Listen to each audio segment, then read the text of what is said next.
ناظرین، مکہ میں آپ صلی اللہ علیہ وسلم کی امانت اور دیانت کی وجہ سے آپ کو امین کہہ کر پکارا جانے لگا تھا۔ آپ صلی اللہ علیہ وسلم کا یہ لقب بہت مشہور ہو گیا تھا۔ لوگ آپ کو امین کے علاوہ اور کسی نام سے نہیں پکارتے تھے۔ انہی دنوں ابو طالب نے آپ صلی اللہ علیہ وسلم سے کہا، اے بھتیجے، میں ایک بہت غریب آدمی ہوں اور قحط سالی کی وجہ سے اور زیادہ سخت حالات کا سامنا ہے۔ کافی عرصہ سے خوش سالی کا دور چل رہا ہے۔ کوئی ایسا ذریعہ نہیں کہ اپنا کام چلا سکے اور نہ ہماری کوئی تجارت ہے۔ ایک تجارتی قافلہ شام جانے والا ہے، اس میں قریش کے لوگ شامل ہیں۔ قریش کی ایک خاتون خدیجہ بن خویلد شام کی طرف اپنا تجارتی سامان بھیجا کرتی ہے۔ جو شخص ان کا مال لے کر جاتا ہے وہ اپنی اجرت ان سے طے کر لیتا ہے۔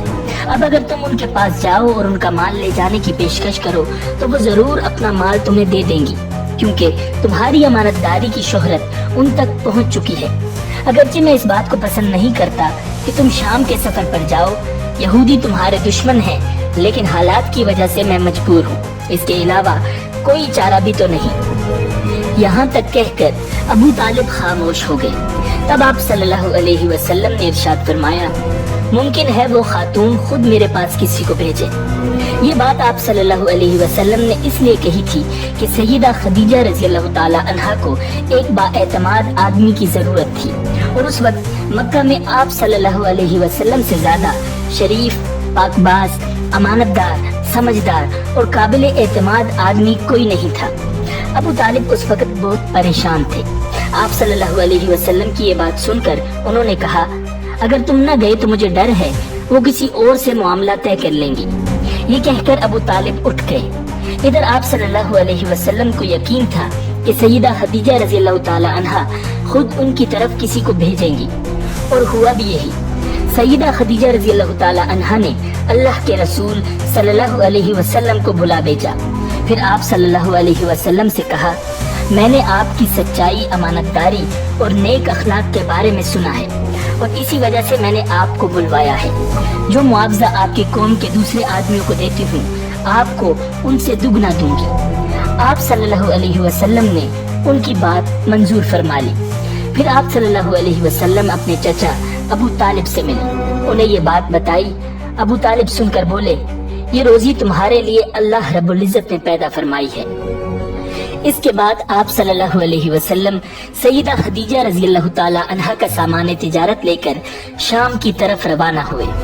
سیدہ خدیجہ رضی اللہ تعالی عنہا کے غلام میسرہ آپ صلی اللہ علیہ وسلم کے ساتھ تھے۔ روانگی کے وقت حضرت خدیجہ رضی اللہ تعالی عنہا نے میسرہ سے کہا، کسی معاملے میں ان کی نافرمانی نہ کرنا، جو یہ کہیں وہی کرنا، ان کی رائے سے اختلاف نہ کرنا۔ آپ صلی اللہ علیہ وسلم کے سب چچاؤں نے قافلے والوں سے آپ کی خبرگیری رکھنے کی درخواست کی۔ اس کی وجہ یہ بھی تھی کہ ذمہ داری کے لحاظ سے یہ آپ صلی اللہ علیہ وسلم کا پہلا تجارتی سفر تھا۔ گویا آپ صلی اللہ علیہ وسلم اس کام میں بالکل نئے تھے۔ ادھر آپ روانہ ہوئے، ادھر آپ صلی اللہ علیہ وسلم کے معجزات شروع ہو گئے۔ ایک بدلی نے آپ صلی اللہ علیہ وسلم کے اوپر سایہ کر لیا۔ آپ صلی اللہ علیہ وسلم کے ساتھ ساتھ چلنے لگی۔ جب آپ صلی اللہ علیہ وسلم شام پہنچے تو بصرہ شہر کے بازار میں ایک درخت کے سائے میں اترے۔ یہ درخت ایک عیسائی راہب نستورہ کی خانقاہ کے سامنے تھا۔ اس راہب نے میسرہ کو دیکھا تو خانقاہ سے نکل آیا۔ اس وقت اس نے آپ صلی اللہ علیہ وسلم کو دیکھا۔ آپ صلی اللہ علیہ وسلم درخت کے نیچے ٹھہرے ہوئے تھے۔ اس نے میسرہ سے پوچھا، یہ شخص کون ہے جو اس درخت کے نیچے موجود ہے؟ میسرہ نے کہا، یہ ایک قریشی شخص ہے، حرم والوں میں سے ہے۔ یہ سن کر راہب نے کہا، اس درخت کے نیچے نبی کے سوا کوئی آدمی نہیں بیٹھا۔ مطلب یہ تھا کہ اس درخت کے نیچے آج تک کوئی شخص نہیں بیٹھا۔ اللہ تعالیٰ نے اس درخت کو ہمیشہ اس سے بچایا ہے کہ اس کے نیچے نبی کے سوا کوئی دوسرا شخص بیٹھے۔ اس کے بعد اس نے میسرہ سے پوچھا، کیا ان کی آنکھوں میں سرخی ہے؟ میسرہ نے جواب دیا، ہاں بالکل ہے، اور یہ سرخی ان کی آنکھوں میں مستقل رہتی ہے۔ اب نستورہ نے کہا، یہ وہی ہے۔ میسرہ نے حیران ہو کر اس کی طرف دیکھا اور بولے، کیا مطلب یہ وہی ہے؟ کون وہی؟ یہ آخری پیغمبر ہے۔ کاش میں وہ زمانہ پا سکتا جب انہیں ظہور کا حکم ملے گا، یعنی جب انہیں نبوت ملے گی۔ اس کے بعد وہ چپکے سے آپ صلی اللہ علیہ وسلم کے پاس پہنچا۔ پہلے تو اس نے آپ صلی اللہ علیہ وسلم کے سر کو بوسہ دیا، پھر آپ صلی اللہ علیہ وسلم کے قدموں کو بوسہ دیا اور بولا، میں آپ پر ایمان لاتا ہوں اور گواہی دیتا ہوں کہ آپ صلی اللہ علیہ وسلم وہی ہیں جن کا ذکر اللہ تعالیٰ نے تورات میں فرمایا ہے۔ اس کے بعد نستورہ نے کہا، اے محمد صلی اللہ علیہ وسلم، میں نے آپ میں وہ تمام نشانیاں دیکھ لی ہیں جو پرانی کتابوں میں آپ کی نبوت کی علامتوں کے طور پر درج ہیں۔ صرف ایک نشانی باقی ہے، اس لیے آپ ذرا اپنے کندھے سے کپڑا ہٹائیں۔ آپ صلی اللہ علیہ وسلم نے اپنے شانہ مبارک سے کپڑا ہٹا دیا۔ تب نستورہ نے وہاں مہر نبوت کو چکمگاتے دیکھا۔ وہ فوراً مہر نبوت کو چومنے کے لیے جھک گیا، پھر بولا، میں گواہی دیتا ہوں کہ اللہ تعالیٰ کے سوا کوئی عبادت کے لائق نہیں، اور میں گواہی دیتا ہوں کہ آپ صلی اللہ علیہ وسلم اللہ تعالیٰ کے پیغمبر ہیں۔ آپ کے بارے میں حضرت عیسیٰ ابن مریم علیہ السلام نے خوشخبری دی تھی، اور انہوں نے کہا تھا، میرے بعد اس درخت کے نیچے کوئی نہیں بیٹھے گا سوائے اس پیغمبر کے جو امی یعنی ان پڑھ، ہاشمی، عربی اور مکی یعنی مکہ کے رہنے والے ہوں گے۔ قیامت میں حوض کوثر اور شفاعت والے ہوں گے۔ ناظرین، اس واقعے کے بعد آپ صلی اللہ علیہ وسلم بصرہ کے بازار تشریف لے گئے۔ وہاں آپ صلی اللہ علیہ وسلم نے مال فروخت کیا جو ساتھ لائے تھے اور کچھ چیزیں خریدی۔ اس خرید و فروخت کے دوران ایک شخص نے آپ صلی اللہ علیہ وسلم سے کچھ جھگڑا کیا اور بولا، لات اور عزا کی قسم کھاؤ۔ آپ صلی اللہ علیہ وسلم نے ارشاد فرمایا، میں نے ان بتوں کے نام پر کبھی قسم نہیں کھائی۔ آپ صلی اللہ علیہ وسلم کا یہ جملہ سن کر وہ شخص چونک اٹھا۔ شاید وہ گزشتہ آسمانی کتاب کا کوئی عالم تھا اور اس نے آپ صلی اللہ علیہ وسلم کو پہچان لیا تھا، چنانچہ بولا، آپ ٹھیک کہتے ہیں۔ اس کے بعد اس نے میسرہ سے علیحدگی میں ملاقات کی، کہنے لگا، میسرہ، یہ نبی ہے، قسم ہے اس ذات کی جس کے ہاتھ میں میری جان ہے، یہ وہی ہے جن کا ذکر ہمارے راہب اپنی کتابوں میں پاتے ہیں۔ میسرہ نے اس کی اس بات کو ذہن نشین کر لیا۔ راستے میں ایک اور واقعہ پیش آیا۔ سیدہ خدیجہ رضی اللہ تعالی عنہا کے 2 اونٹ بہت زیادہ تھک گئے تھے اور چلنے کے قابل نہ رہے۔ ان کی وجہ سے میسرہ قافلے کے پیچھے رہ گیا۔ نبی اکرم صلی اللہ علیہ وسلم قافلے کے اگلے حصے میں تھے۔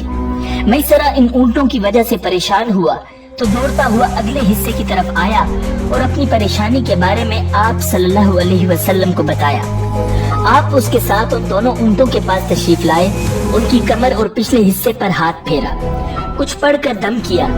آپ کا ایسا کرنا تھا کہ اونٹ اسی وقت ٹھیک ہو گئے اور اس قدر تیز چلے کہ قافلے کے اگلے حصے میں پہنچ گئے۔ اب وہ منہ سے آوازیں نکال رہے تھے اور چلنے میں جوش و خروش کا اظہار کر رہے تھے۔